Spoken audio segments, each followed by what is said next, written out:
Yeah, so I mean, let's just jump right into it. I mean, some of this stuff you and I have talked about, but I think for all the people watching, some of them might be interested in it. I mean, I would love to hear about kind of what inspired the idea for the play, first off. Well, I'm born and raised in Harlem. I'm a Harlemite, and you know, uh, I started to notice the gentrification going back about 20 years ago, and it just continued and continued to what it is today, which is very, very different from the Harlem that I grew up in. And there were a lot of questions and conversations, discussions, from people that were born and raised there like myself. Some people hated it. Some people felt like it was just totally a racial thing. Other people felt it was like economic. Other people were worried about the culture disappearing, and some of the issues that I raised in the play itself, and so that was the inspiration to write it. Yeah. For sure. The gentrification has been happening for a long time. So I'm wondering, since as somebody who has experienced it for a long time, has it always looked the same? Has it always been going in kind of the same direction, or have you noticed like maybe a different character to the gentrification today compared to maybe when it first started? Well, I mean, it looks completely.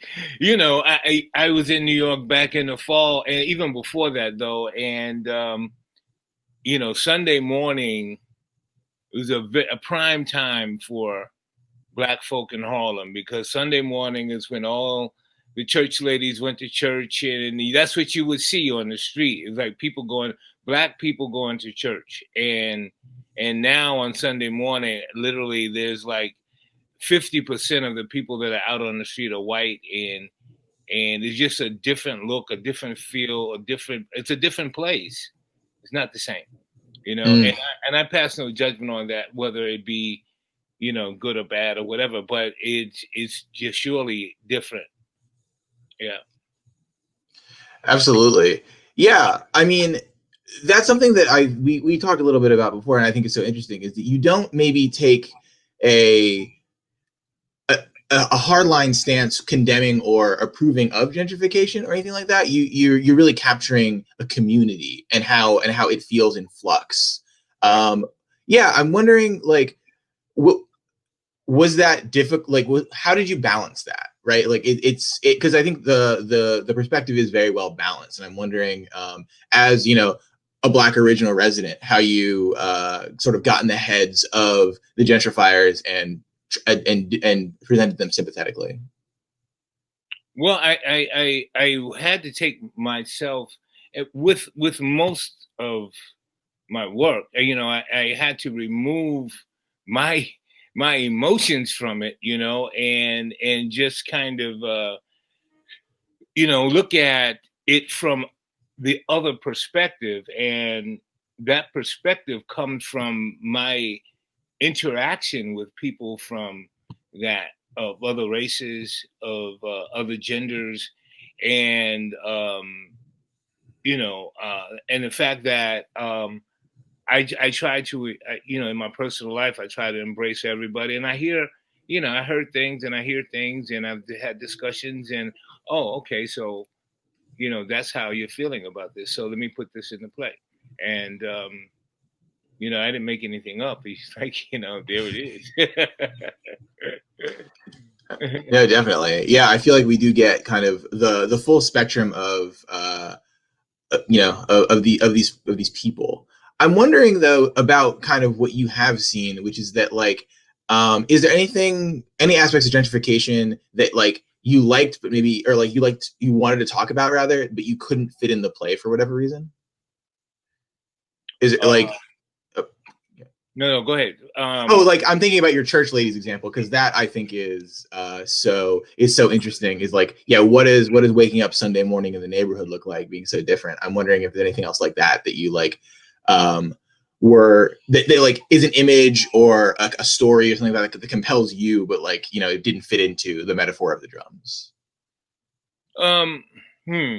I think I tried to jam it all in here, but for example, staying with the church ladies, for example, Abyssinia Baptist Church, which is the church that it's a long story, but I used to attend that church at a point in my life.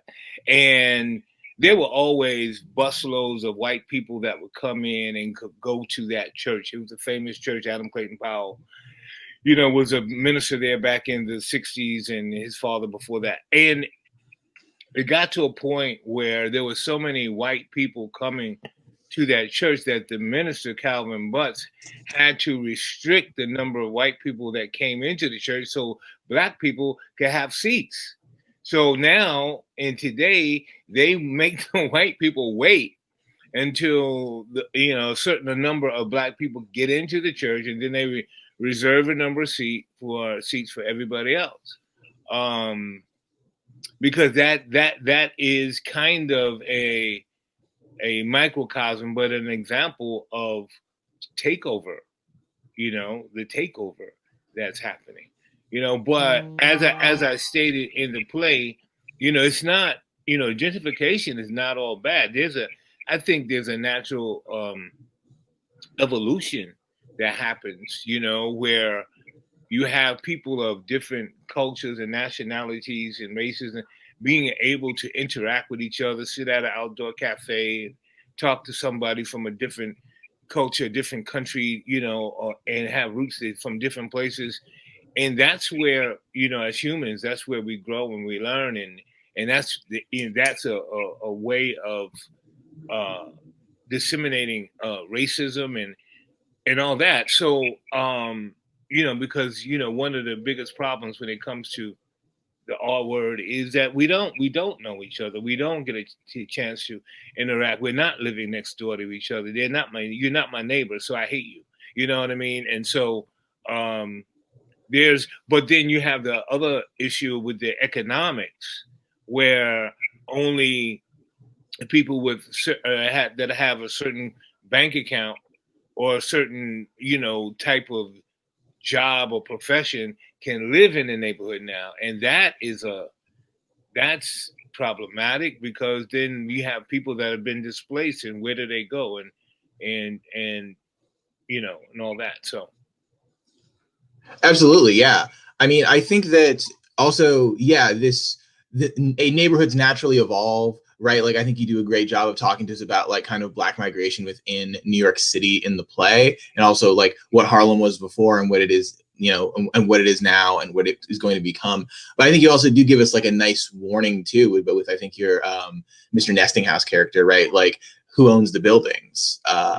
You are really seeing those race capital intersections happening here, and I think that's what makes it such an interesting milieu.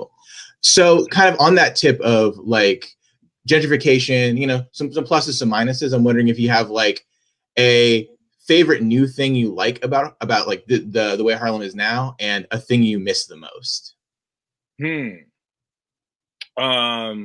Well, there's an energy that is missing, or I should say, I feel it like disseminating, because when you get Black people together, living together, there's a certain vibe and a certain energy that I grew up around. I'm accustomed to.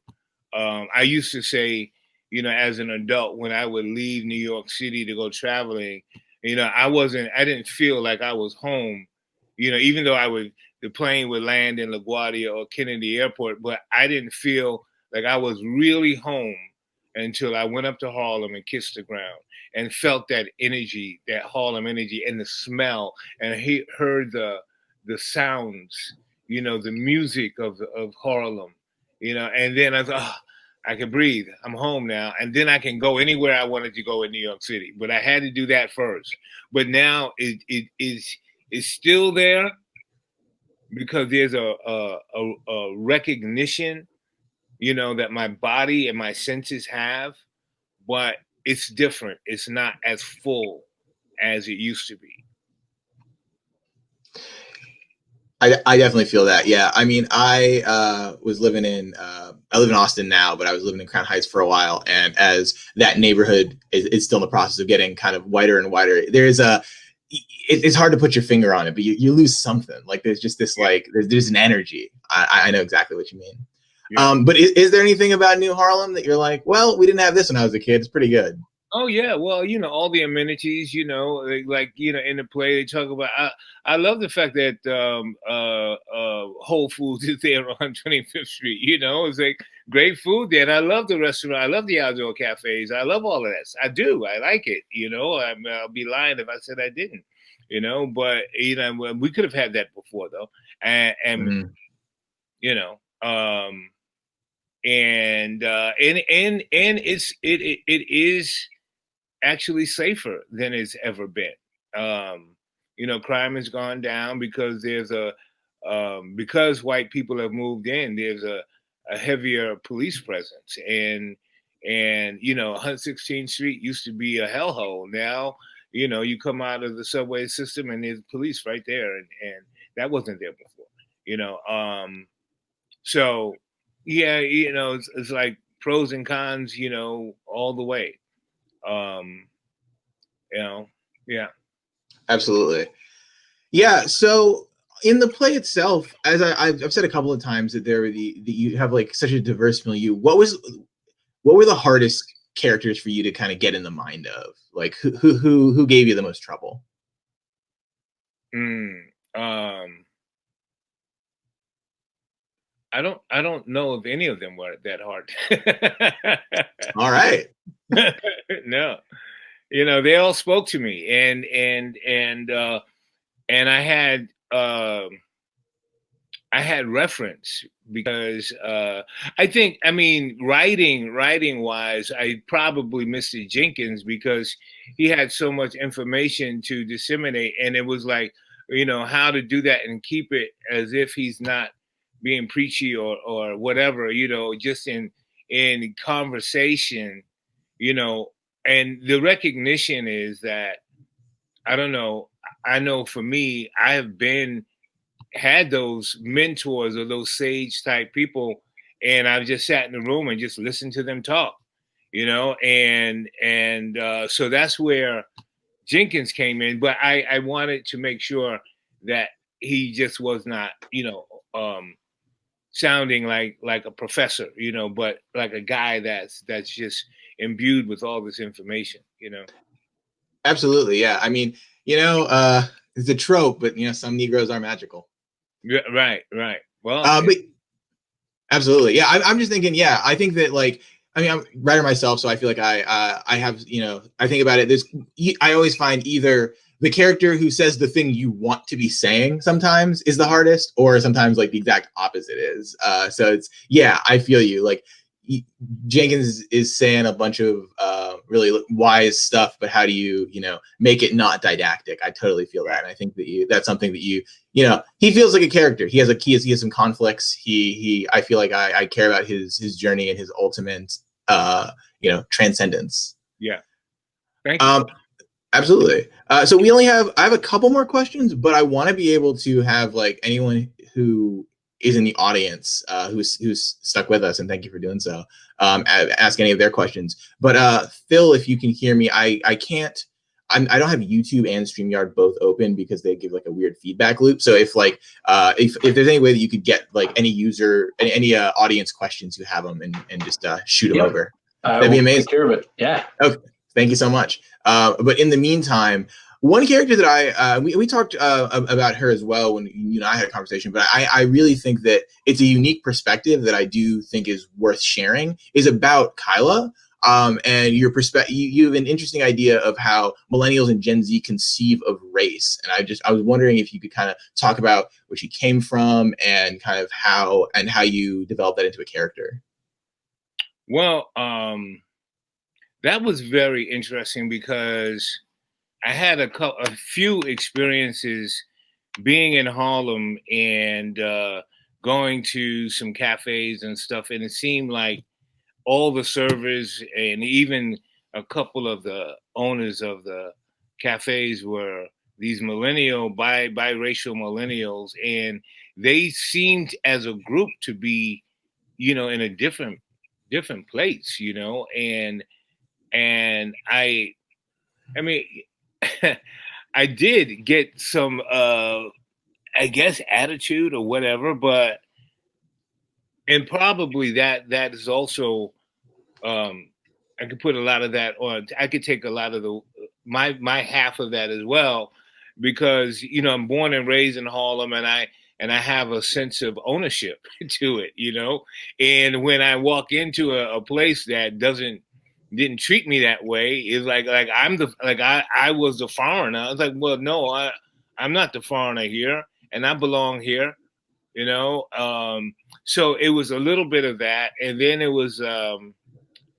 My daughter is actually a millennial. I may not look that old, but I am. my daughter is actually a millennial, and she and her friends, they have a very different way of being in the world. I mean, they identify. At least my daughter does. She knows who she is because I'm her dad. But her friends, they kind of seem to me that they want to like not even deal with race and all that. It's like, look, I am who I am. I know who I am, but let's put that on the back burner. Think about this. Think about my brain, and think about who I am, and think about what I'm doing in the world, and blah blah blah. And let's all get along because we're all here and we're all human. And that is kind of, how I see millennials. That's really interesting. And when we talk about this, I think maybe that makes me a little old school, because I'm a biracial millennial myself. But I think of myself, I'm just a black guy with a white dad. Is how I feel about it. But it's interesting, especially if you don't mind me asking, what year did you start writing Gentrified? Oh, when I started writing Gentrified, I started writing. Let's see, we're at 2020 now. Mm-hmm. I think my first draft was 2017. Oh, interesting. Yeah, because that sort of post-race stuff, I feel like I really strongly associate it with like the Obama era. But it's interesting that we had already kind of transitioned by the time that you'd started. Because I don't know, I think that we're very aware of race a little bit right now. I mean, yeah. So I would be curious if any, like, have you noticed any of that in your daughter or any of these other like millennial folk that you've talked to? Has there been maybe a more consciousness of race, or are they still holding fast to the like, I'm me and that's the most important thing? Well, my daughter's in Chicago, so I don't see her all the time. I was there in the fall and I hung out with her and her friends, and none of that came up. I mean, we were, I was just really impressed with the fact that none of it did come up, and they were consumed with whatever they were consumed with, but primarily with how their minds worked, how they were processing life, and I that was very kind of interesting to be around. Do you see that kind of as where we're going? Do you think that like that's gonna? It's not just them. You think we're transitioning to a more post-racial society? Well, I hope so. I mean, we're a long way from that. Sure. Oh, no questions about that. Yeah, we are a long way from it. But the fact that there is this process that has started, gives me hope. I mean, I may not see. I doubt if I'm going to see a post-racial America or post-racial world, because it's all over the world. In my time, my daughter may see it before her time is up, or her children, but we're trending in that direction. I like the hope for sure. So I have one more like kind of set of questions before that. I do want to, anyone who's watching or listening, feel free to put a question in the chat, and Phil will make sure I get it, and we'll answer pretty much anything you guys are wondering about Gentrified, anything else Levy Lee's got going on, or our thoughts about post-racial America. But in the meantime, my last question is, So this process with workshop, we did a kind of a 29-hour situation. I'm wondering how that felt for you, how involved you were, and kind of if you learned anything this time around about the play. Well, the interesting thing was, when I talked to Thomas about doing this reading, and he told me about the 29 hours, and so I wrote the play, the original draft, in 2017. I've had a couple of readings, before we went into COVID and all that, and I've done a lot of work on it. And there's still some work to be done because I feel it probably needs to be cut, and I still don't know where. And you and I had I felt a great conversation about it before we started working on this particular script for this reading. And I thought that was very, very helpful because you asked some questions that I had to think about. And my prime priority, again, was trying to look at the script and see what was working, where I can make some needed cuts, but this reading was helpful because sometimes I need to hear it in order to know. Reading it myself is like, don't know, but so yeah, so the whole process, and I have come to believe in process. When I was a younger artist actor, I did not believe in process. Like, I just wanted to get it done. But I truly, honestly believe in process now, and so this was all very, very helpful. Yeah, absolutely. Wisdom with age, definitely. Glad to see it's true. Because I feel you. I'm a very like, let's go, let's do the thing. So right. Good to know. Maybe I'll calm down a little bit. And then, so we've workshops done this piece, obviously, but also we did guests at Central Park West. I'm wondering if you could talk about maybe like what your common themes that you find in your work. Like, what animates you to write and has seemed to do so maybe over the years, or has it changed over the years?